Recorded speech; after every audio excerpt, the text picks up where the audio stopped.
How many of you have gone through the process of trying to find a way to feel less terrible all of the time, seen a bunch of people talk about journaling because apparently it's super helpful, and found out that it actually kinda sucks?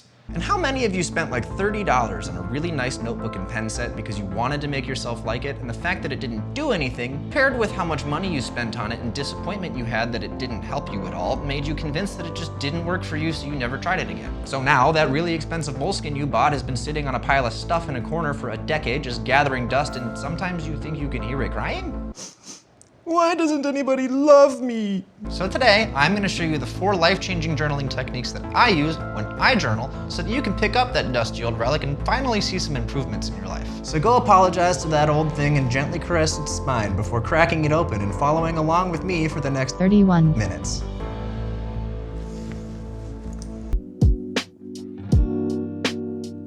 So, for the scientifically inclined of you, I will cover first the most clinically backed versions of journaling before getting into my techniques for journaling, just to cover all the bases. First off, expressive writing.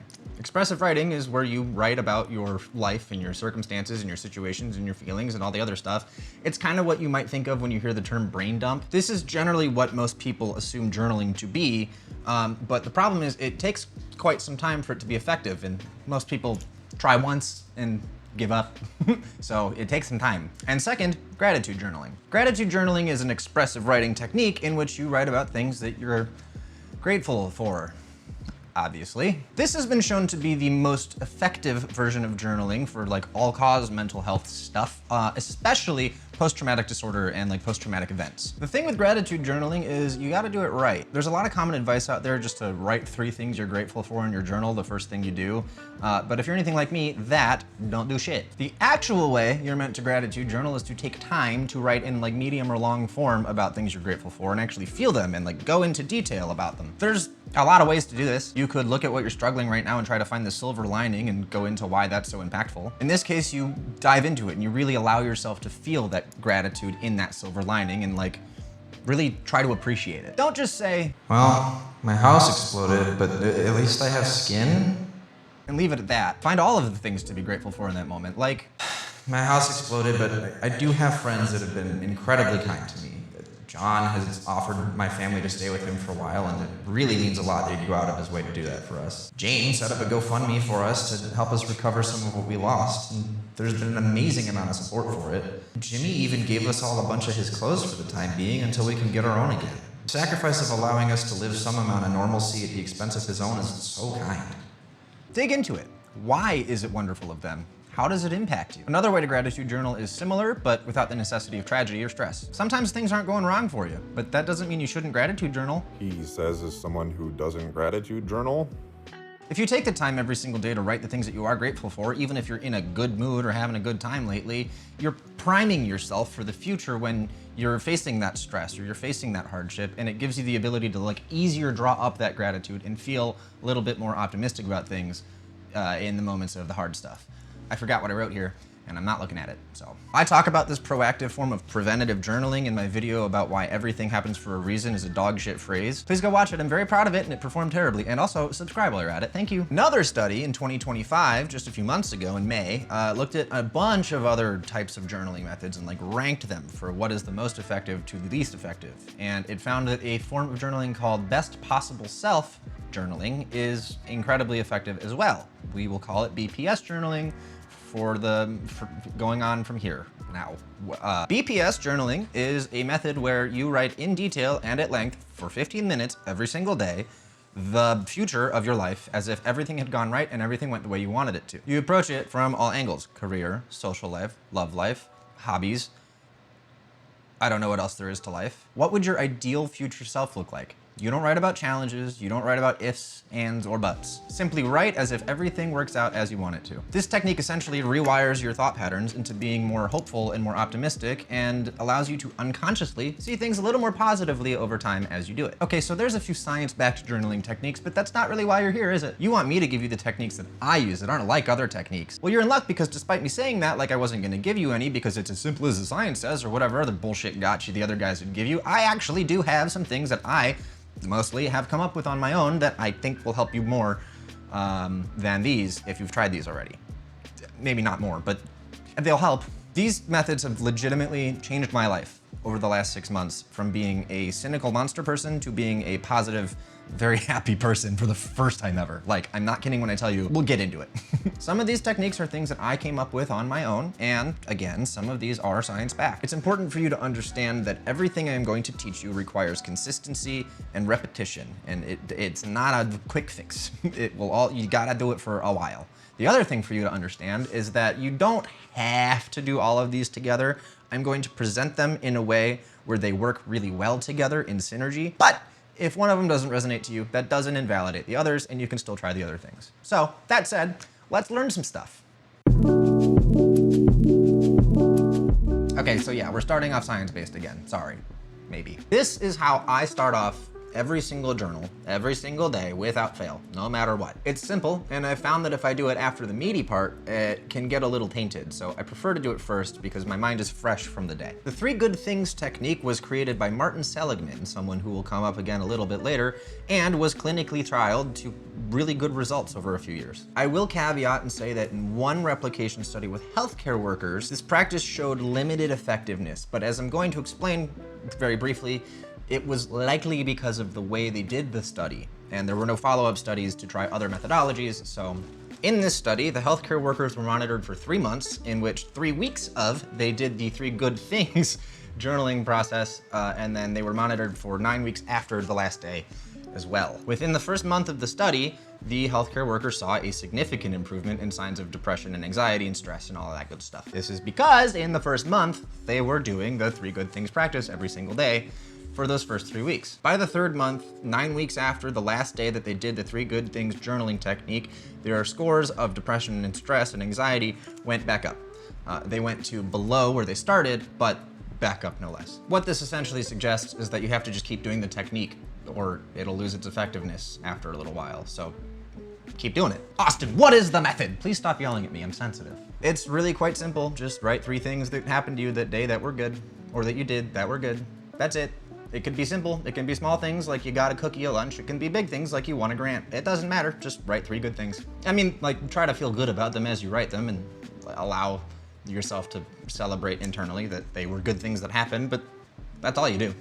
Bullets, 3 things. 3 good things a day. I personally usually just write a very short sentence, and that's it. This allows you to feel some form of positivity about your day every day, and honestly, like, it genuinely does help. Even on days that I had a bad day, if I can find 3 really little things, like I took a shower and I had dessert, it does help me feel a little better about my day. From here, I get into the real meat. Yeah, I could probably work on the name of this one. Anyways, the why spiral is the method that I employ the most when I'm going through something that I need to figure out. I'll give you an example of something that I'm going through right now in my own life, and then I will walk you through the actual entry that I do around this in just a minute. I've mentioned before in other videos that I have this belief inside of me that in order to achieve the dreams that I have and live the life that I want to live, I have to be emphatically obsessed with the work that I do all of the time. Because of this belief, I have this anxiety that I will never ever achieve the goals that I have, or see my dreams come true, or live the life that I want to live, because I am physically incapable of working the amount of hours that for some reason I think I have to work. This leads to a lot of putting myself down, calling myself lazy, and getting frustrated with myself because I can't just suck it up and do it anyways. I know what I need to do to fix my financial situation, but I can't bring myself to do those things. And for some reason I interpret this limit as laziness or unworthiness or inadequacy. It's like if I had 2 broken arms and got mad at myself for not being able to bench press a horse. So with the why spiral, I'm going to dig into it and just see what happens. I write what I'm thinking about the topic in kind of a light form brain dump, and then I ask myself why. And then I get the answer, and then I ask myself why to that. And then I get the answer, and then I ask myself why to that. And then I get the answer, and then I ask myself why to that. And then I get the answer, and then I ask myself, well, the goal is to get so far that I can't answer why anymore. There are no expectations here. This is a fully exploratory technique. I'm just trying to see if I can get to the root of something. So let's review the one that I did for you. So I'm gonna read you the entry of the why spiral. This might take a minute, but bear with me. I still struggle with the belief that I need to be working crazy hours with intense grit in order to achieve the success I want. Why? Well, most obviously, I'm not working much right now, and my financial life is lackluster. I have this pressure to send cold emails, work on my pitch deck, do personal design projects, make resource packs, etc., despite not really enjoying any of it. Why? It's my only marketable skill that can potentially be lucrative, but I just don't like it. So I'm stuck, and it's reinforcing this belief that I'm just not cut out for the success. Why? I think it's telling my brain that success is painful, or like that this is just what everyone faces, even though I know it's not true. You hear all these successful people talk about the tremendous sacrifice it takes to get there, so I guess this just lines up with that to me. But then they say things like, it doesn't feel like work, and then there was an interview with Dr. K where he said it didn't feel like sacrifice because he enjoyed it so much. So there's also this proof that I'm wrong, but I can't accept it, that it doesn't have to be hard. Why? Is it because I don't know anything else? Nothing I've ever done for passion has been particularly successful despite my trying, so maybe I just think I'm cursed to have to suffer through it if I want success. But I don't even want success in design. I want it in something I love. So why do I have such a hard time putting design to bed? I mean, YouTube is going well and I love it. I do think I can be successful there, but there's a fear it'll become the same as design or music or painting. Another failed passion with resentment. Why? Well, again, it's all I know. I see mild success with anything I try and then it dies in me. So there's the pattern recognition in my brain that says everything goes the same way. So as a result, I'll never be successful, but why? Why can't I seem to rewire that? I mean, I suppose I haven't exactly tried actively too hard. I'm working now to detangle it, but I could be better about actively working with it in my journey. Ultimately, it's just patience. I'm reading books and searching for things that will re-encode this thing in me. It just takes time. I'm taking the right steps. I'm not having enough patience with myself. Why? Well, I've always been impatient, and I think that that's my ADHD. That's also not something I've put much attention on. It's gotten better over time, but the long-term patience still needs attention. I've learned how to work with my ADHD in a lot of other ways, so now I have to focus on this. The why spiral really helps you get to the root of what's going on, and you can take that root and move it into the next technique. The ABCDE technique is more than just the alphabet that you learn in college. What? The ABCDE technique is more than just the alphabet song that you learn in kindergarten. It's also a technique devised by, once again, Mr. Martin Seligman, from earlier, the psychologist dude. He wrote a book. It's from the book Learned Optimism that he wrote. Seligman is a clinical psychologist of a lot of years, I don't know, and he did this technique in randomized controlled trials over a long time. It's in the book, read the book. So yes, this is another science-backed technique, but it really, really works. It changed my life. This is probably the number one thing that changed my life. ABCDE stands for adversity, belief, consequence, diffuse, and energize. Each of these is a step.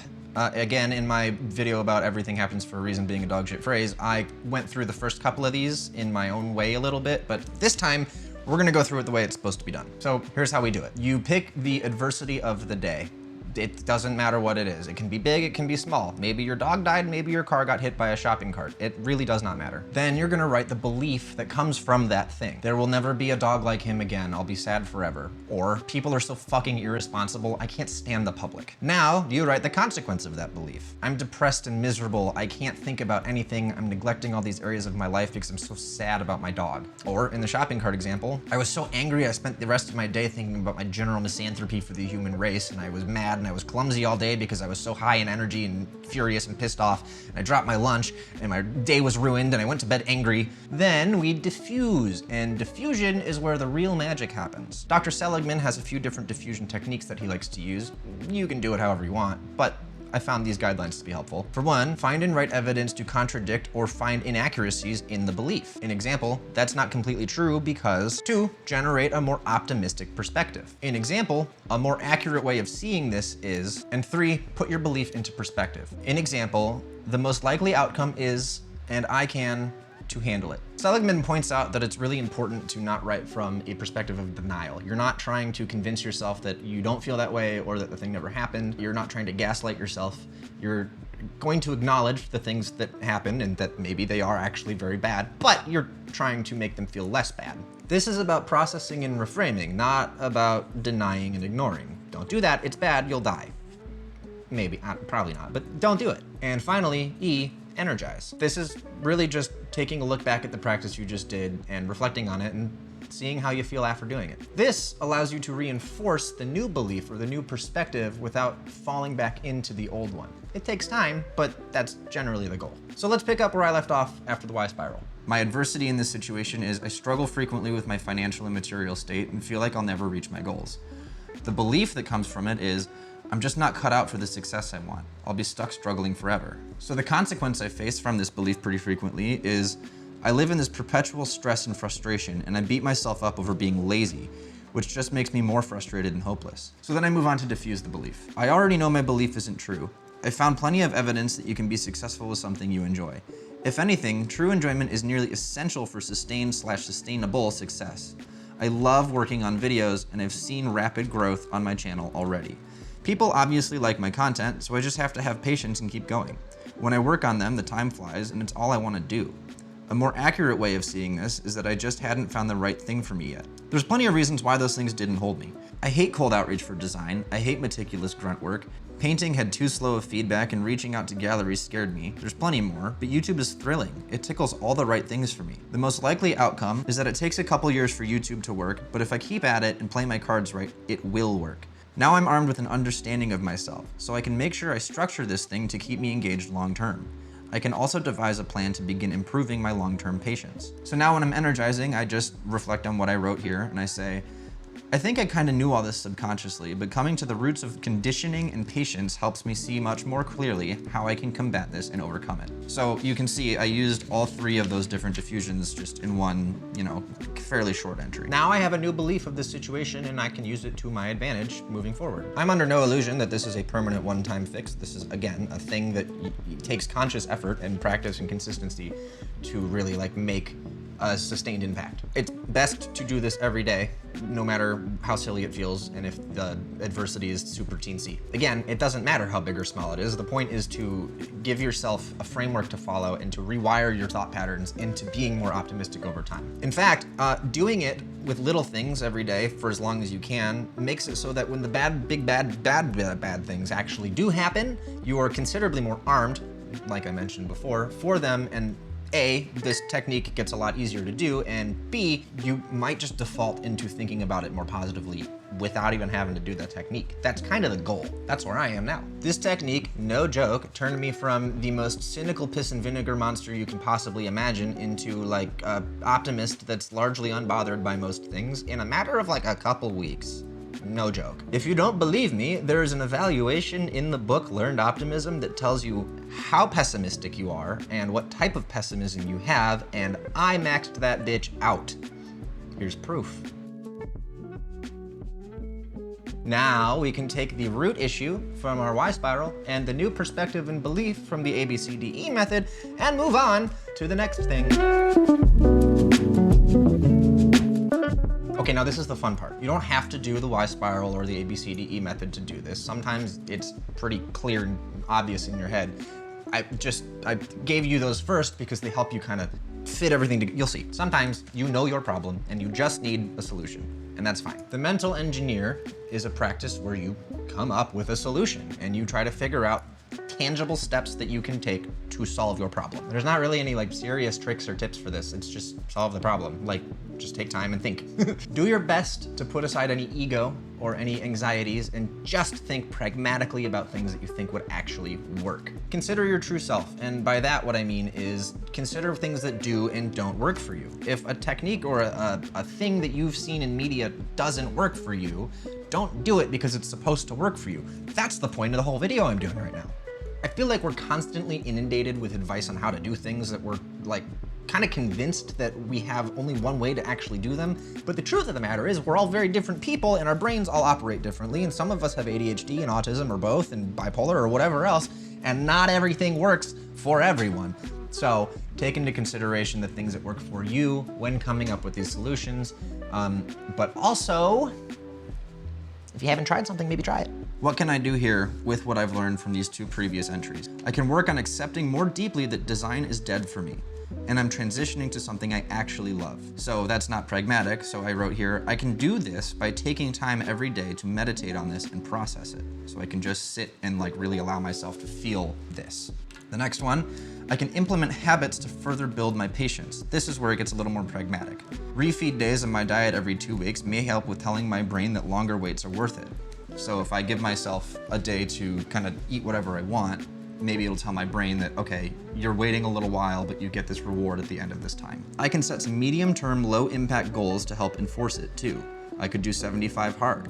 I could do a 3-month daily reading challenge with a reward of buying myself something on my watch list if I complete it. So if I can manage to read this, do this challenge, I can give myself a treat.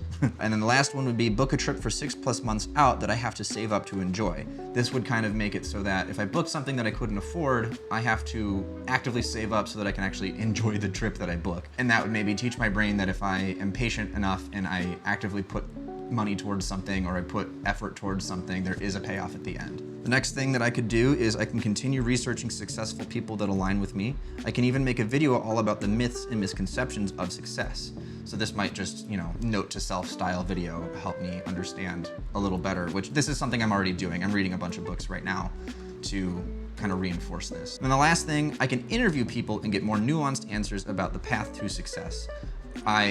This is something I really want to do. I want to do a podcast where I interview people and talk about the things that aren't as commonly talked about in the pursuit of the success that they've achieved. So as you can see, all this is just finding like practical steps I can take to solve the core root problem that I came to in here and then kind of expanded on here. So this is obviously the real gold. We've now worked through either systematically or just 1 or 2 steps solving a problem that we're trying to solve and getting an effective result out of our journaling time. Maybe yours isn't as pragmatic as mine. Maybe you're struggling with the loss of a loved one. The solution doesn't have to be a super concrete thing. It may be that your answer to the mental engineer is just that all you can do is wait. If you lost a loved one, maybe all you can do is sit and allow time to pass until it eventually starts to feel a little better.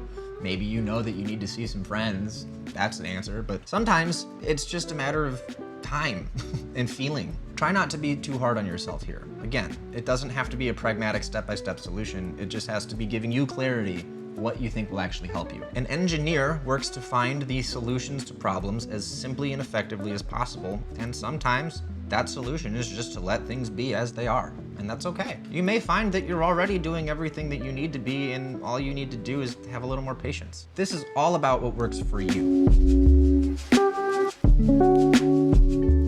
So everything we just went through is this process that I generally do when I'm working through something, but I do have a couple of other little bonus things that I do from time to time, depending on where I'm at, what I need, and how I'm feeling. Sometimes I even just do the 3 good things, which is like a core tenet of my journaling, but sometimes that's it.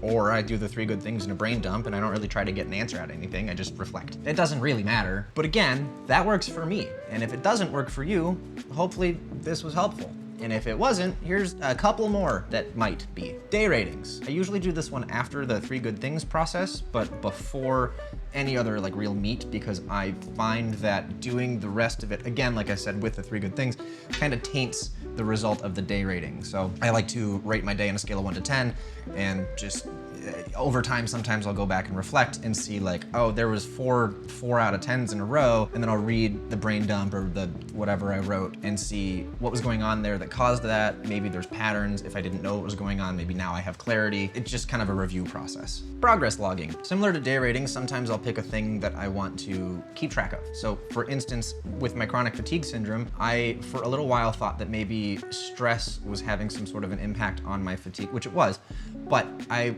was trying to figure out how much and where and in what ways. So I wrote my day rating, and then I wrote how much energy I had on the scale of 1 to 10, and then my stress rating of that day on a scale of 1 to 10. And then after a couple weeks, I went back and I reviewed and I looked at, okay, my day rating was high and my stress level was high and my energy level was low. That's an indicator, but maybe it takes a couple days. So I just tried to find trends by doing that. And I think this is helpful for either keeping track of things you're working on. Maybe you're doing 75 hard and you want to log how it went for you that day. And then you can look back at the process and see how it went and see your improvements over time. That's an option. This is just a thing that I think is tactile and pragmatic and helpful for other stuff. Goals and reflections. Every 3 to 6 months, I review my goals and then I kind of rework them. I find that reviewing them frequently and allowing myself to rework them fairly frequently allows me to be less frustrated when I don't hit them. I can move goalposts if I have to. Once a month or so, I like to do a review process where I look at my goals of the month and see which ones I achieved, which ones I didn't achieve, how can I help myself get to the ones I didn't achieve next month, what needs moved, what needs changed. I just find it a good way to keep track of my goals. I think a lot of us set goals for the new year and then just fucking never look at them again. again. And I think it's nice to, even once a week, honestly, there was a while there for once a week, I would look at my goals and I would say, okay, what are the steps every day I can do to get closer to this goal of this month? It's nice to have them written down in here and to keep continuously looking at them so that you can A, see how you did, B, see what needs to change if your life has changed or anything like that, and C, DB, what am I on? I don't know. Come up with a plan to help you get there. I don't do these bonus ones every single day except for the day rating, but that one was too short to give its own section in the video for. It's long enough, you'll be okay. I don't even do every step in this video every day. Like I mentioned, I kind of just do it based on vibes and what I need to do that day. It's intuitive. I will say, however, that if you want to rewire your brain to being more optimistic and positive or help yourself out of a depression, the 3 good things in ABCDE method every single day for as long as you can stomach it is genuinely like you should do that. It can seriously dramatically change your life. Ask me how I know. It does feel a little silly to do the ABCDE method when like the worst thing that happened to you is you stubbed your toe. But again, like I said before, it's about wiring that process into your mind because the little things compound so that when the big things happen, they're easier to deal with. You're not lying yourself that your day was worse than it was and you're not faking it till you make it. You're just building a foundation for the future. These techniques that I do have really legitimately, genuinely changed my life considerably for the better. I can't even begin to overstate how much they've helped me. I could make an entire video delving into each of these individually, and I could make several more videos diving even deeper into the journaling topic. If you want to see that, let me know. But seriously, I went from being on the edge of boot-bopping myself off of the highest bridge in Ohio and having a general misanthropy for the entire human race to being like a generally optimistic person that can handle most things and let most adversities roll off of my back and only having a misanthropy for select groups of people in the race. So it's a giant improvement. I am not trying to tell you that it'll only take a couple weeks or 3 months, but I will say that like I was convinced nothing could make me an optimistic person or make me feel better, and this did, and it did it quickly. So if you do give this a whirl, please let me know in the comments. I'd love to know how it goes for you. You know, come back after a week or 2 of doing it and tell me how you feel with it. Maybe let me know any techniques that you like to use that aren't very common. I am always looking for new ways to structure my journal and try stuff. I would love to do more videos on this topic. I would love to dive deeper into where it can go. And I'd love to feel even better, even though I feel pretty good right now. So yeah, let me know in the comments. If you found this video helpful or you liked it in any capacity, please do me a favor and click the like button and subscribe to my channel. I am trying to build an intentional community of people that care about each other and the human race and the human condition and have a lot of empathy and a lot of, you know, all the other stuff that seems to be lacking quite a bit in today's society. So if that's you, we'd love to have you along for the ride. Again, thank you so much for watching. I really appreciate your time. This was a really fun one to dig into, and I am excited to see you in 2 weeks. Also, before I, video button, that I picked that one, I think, and I picked that one. No, YouTube picked that one. Watch other stuff. I got to monetize. I just got to monetize. I monetized yesterday as I'm filming this. I'm so excited. Please like, subscribe, share. I said that already. Bye.